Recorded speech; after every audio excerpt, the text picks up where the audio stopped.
Olá pessoas! Na videoaula anterior nós conhecemos as principais ideias relacionadas ao modelo atômico de Dalton. Elas foram aceitas durante praticamente todo o século XIX. No entanto, esse modelo ele apresentava algumas limitações que estavam relacionadas, por exemplo, ao comportamento das substâncias sob a ação da eletricidade e precisou ser aprimorado. Você sabe quantos aprimoramentos foram implementados em relação ao modelo do átomo? Vamos descobrir juntos. William Crookes, físico inglês, ele desenvolveu um aparato que ficou conhecido como ampola de Crookes, que nada mais é do que um dispositivo feito de tubo de vidro vedado. No seu interior contém um gás sob baixa pressão e ele aplicava uma tensão em um fio metálico que estava ligado ao polo positivo, que foi chamado de ânodo, e do outro lado havia outro metal chamado de cátodo, ligado ao polo negativo. Quando Crookes ele aplicava a tensão ao gás contido na ampola, ele podia observar a formação de raios provenientes do cátodo e produzia uma fluorescência quando se chocavam contra a parede do vidro da ampola, que havia sido recoberto com sulfeto de zinco para facilitar a detecção, já que os raios são invisíveis. Esses raios provenientes do cátodo foram chamados de raios catódicos. Outros experimentos com as ampolas de Crookes permitiram perceber que quando os eletrodos, que são placas carregadas com cargas opostas, vocês podem observar aí na parte superior tem uma placa carregada positivamente e na parte inferior uma placa carregada negativamente. Então, quando essas placas eram introduzidas na região da ampola, pela qual passavam os raios catódicos, esses raios eles sofriam desvio no sentido do polo positivo. Nós já sabemos que os opostos se atraem, então se ele é atraído para o lado positivo é porque ele é carregado negativamente. Joseph John Thomson, com base em diversos experimentos, também com ampolas de Crookes, ele concluiu que os raios catódicos eles eram formados por um feixe de partículas idênticas de carga negativa e que estavam presentes em toda a matéria. Essas partículas foram chamadas de elétrons, mas o nome não foi atribuído por Thomson, foi atribuído, como havia sido sugerido alguns anos antes, por George Johnstone e Stoney. Então, a partir de então, a ideia de indivisibilidade do átomo começou a ruir. O átomo é formado por partes, uma delas negativa, os elétrons. A partir disso, Thomson ele elaborou um modelo que ficou conhecido como o modelo do pudim de passas, nome que não foi dado por Thomson. E esse modelo do pudim de passas é característico mais lá da Inglaterra, mas para a gente seria um pudim de leite com uvas passas na parte, distribuído em toda a superfície dele. Esse modelo tem essa semelhança com o pudim de passas, segundo alguns autores, professores, por conta dessa representação. Então, o átomo ele seria uma esfera maciça de carga elétrica positiva, mas não indivisível. E ele continha partículas de carga negativa, que são os elétrons, distribuídos por toda a região do átomo. Em 1911, Ernest Rutherford, com base no conhecimento da radioatividade, foi descoberta por esse francês, Antoine-Henri Becquerel. Radioatividade nada mais é do que a emissão espontânea de radiação invisível e de alta energia pela matéria. Existem diversos tipos de radiação, mas os mais comuns são os raios alfa, beta e a radiação gama. Alfa é carregada positivamente, beta carregada negativamente, gama não possui carga. Para verificar realmente se os átomos eram maciços, Rutherford ele realizou um experimento em que ele bombardeava uma finíssima lâmina de ouro com partículas alfa, que nós já sabemos que possui carga elétrica positiva. Essa é a representação do modelo dele. 3 observações são importantes. Primeira, 3A. Rutherford observou que a maior parte das partículas alfa, 99% delas, atravessava a lâmina sem sofrer desvios.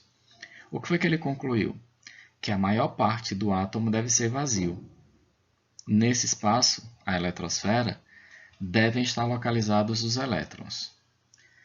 A observação 3B.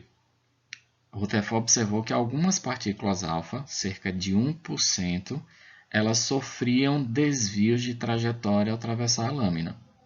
Ele então concluiu que o núcleo do átomo ele deve ser positivo, o que provoca uma repulsão nas partículas alfa que também são carregadas positivamente. Observação 3C. Ele percebeu que poucas partículas alfa, aproximadamente 1 em cada 10.000, elas não atravessavam a lâmina e voltavam, ou seja, colidia com a lâmina e voltava sem atravessá-la. Rutherford então concluiu que deve existir no átomo uma pequena região onde está concentrada sua massa, que ele chamou de núcleo. Muito provavelmente essa tenha sido a maior contribuição de Rutherford, né? E aí, a partir disso a gente começa a entender o átomo com 2 regiões bem distintas. Então, o número de partículas que voltava levou Rutherford também a concluir que o núcleo é cerca de 100.000 vezes menor do que o átomo. E outra questão importante é que o átomo é um grande vazio.